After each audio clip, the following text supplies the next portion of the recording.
সুন্দর হয়। আর নাম্বার 6 হচ্ছে ব্লাইন্ড স্টিচ ফুট। নামের সাথে কাজে কিন্তু অনেক মিল আছে। ব্লাইন্ড মানে অন্ধ, আর এটা কিন্তু অন্তরালে সেলাই দেয়। হচ্ছে আপনি যখন একটা কাপড় সেলাই করবেন, আপনার একটা অংশে সেলাইটা দৃশ্যমান হবে আর অপর পাশে সেলাইটা অদৃশ্যমান থাকবে। মজার না বিষয়টা? আসলেই মজার।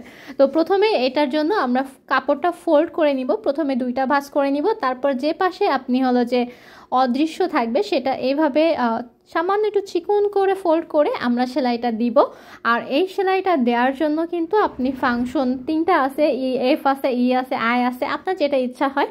তো আমি এখানে এফ দিয়ে করেছি। তো আমার ফোল্ড করাটা একটু বেশি হয়ে গিয়েছিল, যার কারণে উপরের পার্টের কাপড়টা কিন্তু স্টিচ ধরতেছিল না। পরবর্তীতে আমি কাপড়টা আরেকটু সামনে এগিয়ে নিয়ে আসছি এবং তারপরে আমি স্টিচ করেছি। এখানে খেয়াল রাখতে হবে উপরের পার্টে আপনার স্টিচটা সামান্য একটু টাচ লাগবে।